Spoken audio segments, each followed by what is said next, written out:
Hey everybody, Ruan here from tunnelviziontv, and today I'm going to show you guys how I did this scene.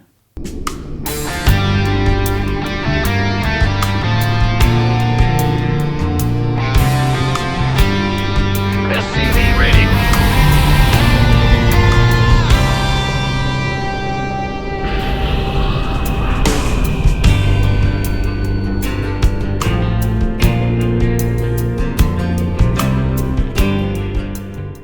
Okay, so as you can see, I'm moving a little bit into the 3D world.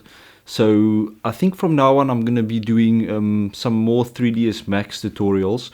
I'll still be doing After Effects for most of the compositing, etc. And for today's tutorial, I'm going to go through the camera tracking, which I've done in Boujou. And then I'm going to take you guys into 3dsMax, where I placed the 3D models, did the renders, going to go through the different passes. And then we're going to go into After Effects and actually composite everything together. Right, so let's get started. Okay, so first of all, I'm going to take my raw footage. Let me just show you guys how that looks like. And I'm going to export this as a image sequence. So let's close this. Let's drag this into MPEG Stream Clip. And we're going to go to File and then Export to other formats. We're going to select Image Sequence, go to Options, make sure PNG is selected, and you can click OK. Leave everything as default. Well, you can take off interlaced scaling because the footage is not interlaced. And then click OK. Then select your output folder. I'm just going to create a new folder here. And that's fine. Click Save. Right, so once you've exported your footage as a image sequence, we're going to jump into Boujou for the camera tracking. Okay, so once in Boujou, you're going to go to Import Sequence. And we're going to load the footage or the PNG files that we actually exported right now. Okay, you're going to select the first PNG, click Open, and remember to set your frame rate. This was shot at 25, so I'll set it on 25. This is a free move, so that's fine. Not interlaced, that's all good. And I'm going to click Apply. Alright, so once you have your scene inside of Boujou, I'm going to start tracking the features. So you click on Track Features. We're going to go to Advanced, check everything here, that's all fine. You can leave everything default, that should be fine, because the scene is sort of most in focus. So for this shot, all the default settings should be fine. Just click on Start. So once everything is tracked, we can actually just scrub through the footage and we can see all our trackers. So what we're going to be doing next is we're going to tell the program which of these trackers are actually good trackers. And then we're going to track the scene again. That way you will ensure that your track is very solid. So on the right hand side of the screen, you're going to click on Tracks. And then what you can do is before and after, you can change those to 0. Just to remove the trails.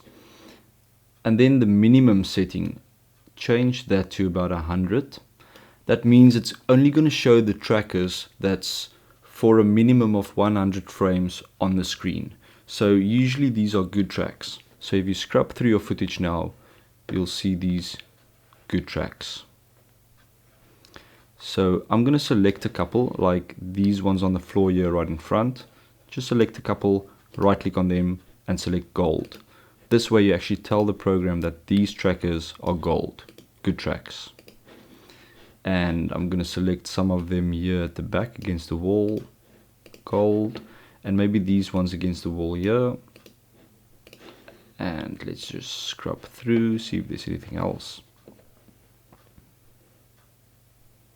Maybe they're by this log, just select them, make them gold. And maybe a couple of these on the floor, maybe the ones with the high contrast points, make them gold. And maybe these points in the trees. Okay, so once you've selected your gold points, we're just going to track features again. And this way the scene is going to be retracked, but it's going to use these gold points as reference points. And it's going to give you a very, very solid track. Just click on Start again. and the warning is just going to tell you it's going to retrack and it's going to delete all the trackings that's already there and blah blah blah. Just click OK. Okay, so once you've tracked your scene for the second time, we're going to click on camera solve, and you can leave everything default. Just click this button, optimize camera path smoothness. This will actually give you a little bit of a better track. It just smooths out the camera motion a bit, and then click on start. And when this is done, your scene has been tracked. So if you scrub through your footage, you'll see these little dots, and they should stick really well to your 3D scene. You should be able to sort of visualize a 3D scene here. What we're going to do next is we're going to orient our scene so that the floor is actually level with the x-axis and the z-axis. So you click on 3D at the top, and then you click on this button here, edit coordinate system. And then we're going to use the rotate button. You can hold in shift and you can actually orbit around your scene. And then you can also hold in shift and right click, and you can zoom in and out. So if we orient around, you can see the scene is not perfectly lined up. So I'm going to click on the rotate button and just rotate it up a bit, and maybe rotate it there.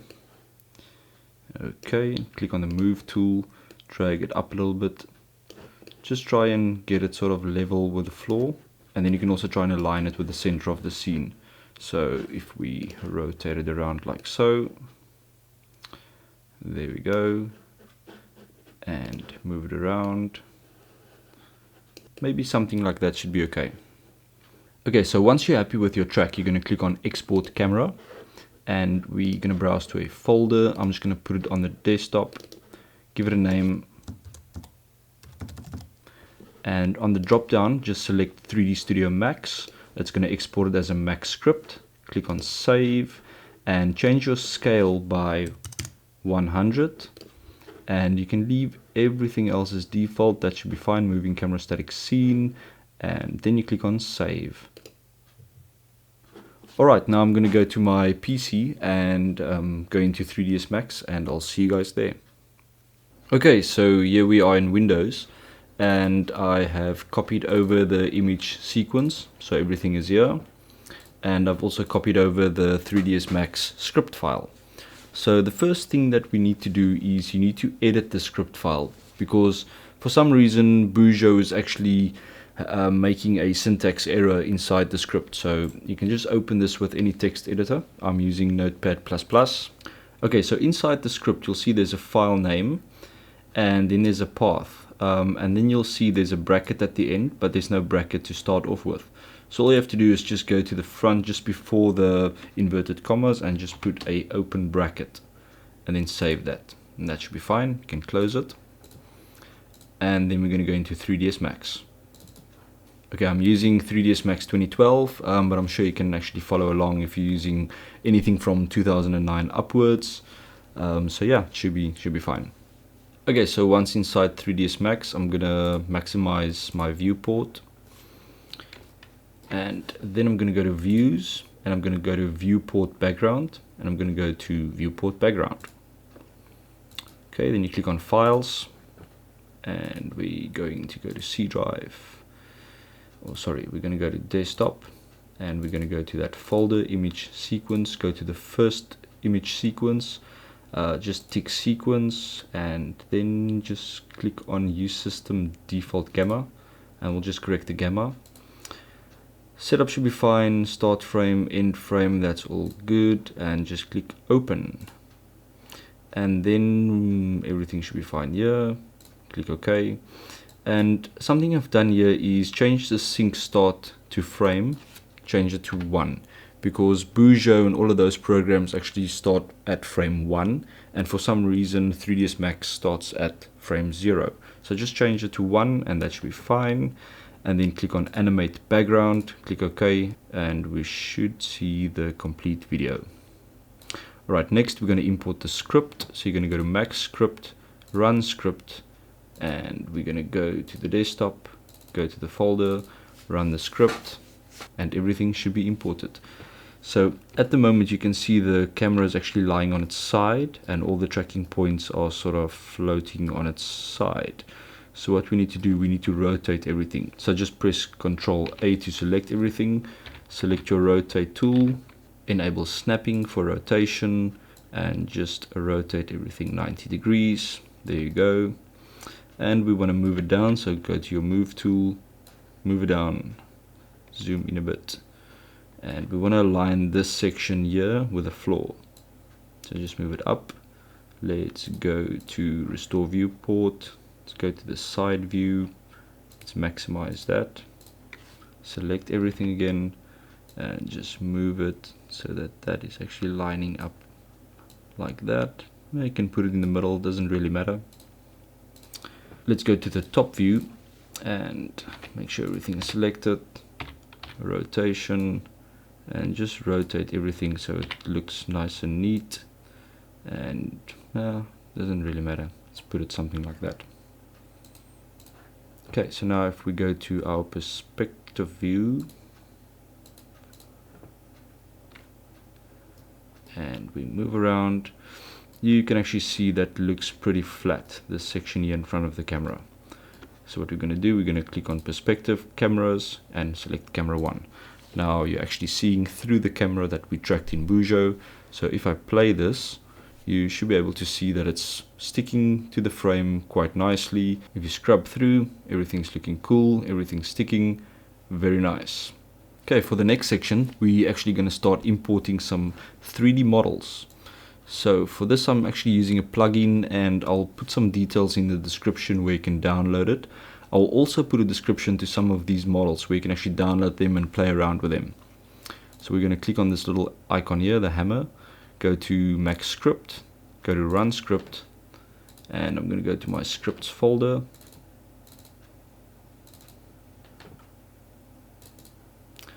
And I'm going to select the M3 import script, and I'm going to click on the drop down, click on M3 import, click on open, and I'm going to go to the model that I want to import. I want to import the barracks from StarCraft 2, and we don't want to import the skin, we don't need the bones. Click on import.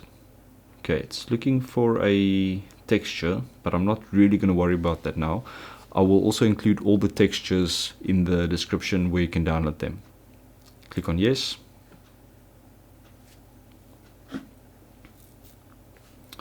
And we're successful. Click OK. And there we go. Okay, what we want to do is we want to scale our model. As you can see, it's very small. And we actually can delete this bottom section. So first of all, just click on the bottom section, hit delete, it's gone. Highlight the model, right click on the scale and uniform, and just make it 1000. There we go. Okay, I'm going to go back into perspective view, click on camera, change to perspective, and we can move around a bit. Alright, so what I'm going to do, I'm just going to move it back, move it a bit to the side, let's rotate it 90 degrees, doesn't really matter. And there we go. So if we go to our camera view now, you can see there's the StarCraft barracks, and if you play this, you can see it's sticking to the ground. Okay, now for this tutorial, I'm only going to do the barracks. I'm not going to go through all the other assets or all the other units that's in the video, but if you can do one unit, you can do multiple units. So the next step will be to render our scene, and we're going to render it using 3 passes. We're going to do a original pass, and then we're going to do a shadow pass, and then we're going to do something that's called ambient occlusion. I'm going to show you all 3 of those. So for the first one, we're going to go to rendering and render setup. Make sure that the assign renderer is set to mental ray. And let's just do a quick render preview, single, that's fine, and that's fine, everything looks fine, and click render.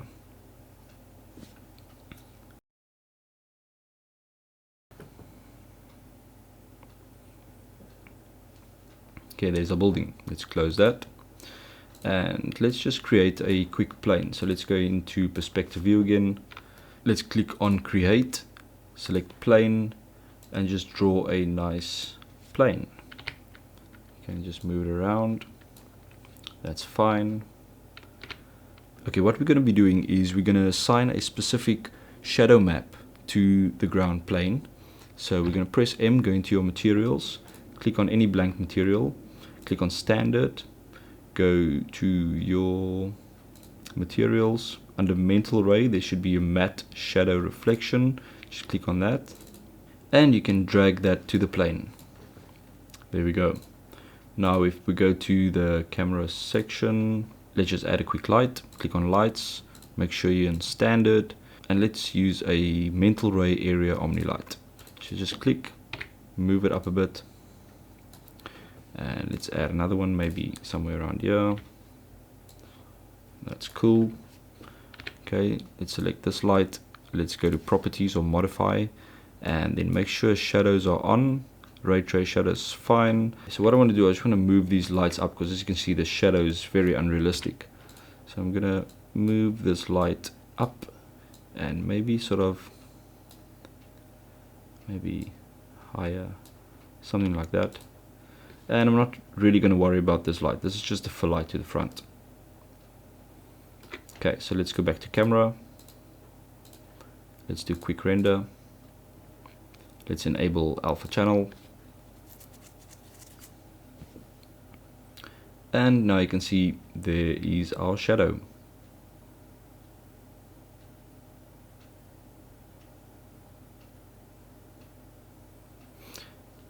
Okay, another thing I'm not going to do for this tutorial, I'm only going to export one frame.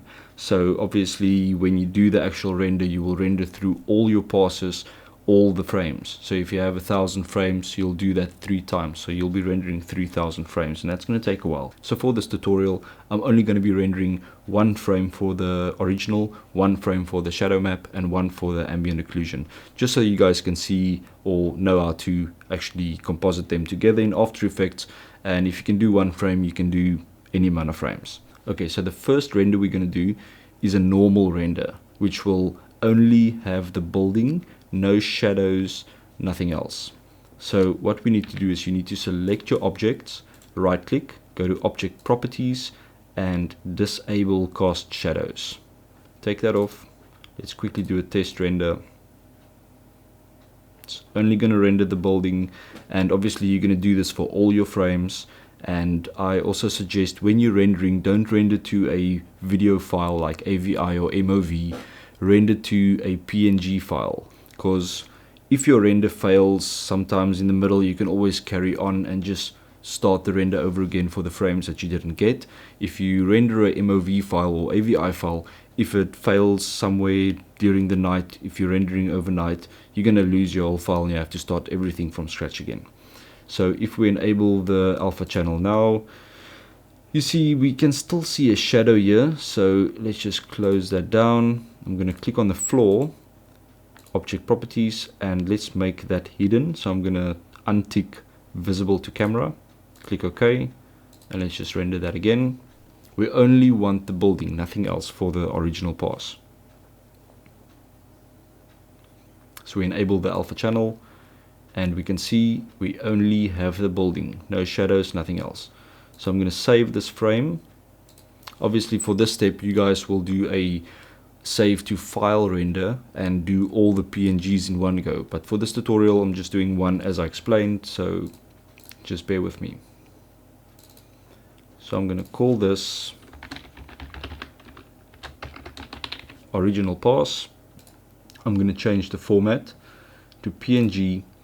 Under setup, very importantly, make sure you've got your alpha channel checked.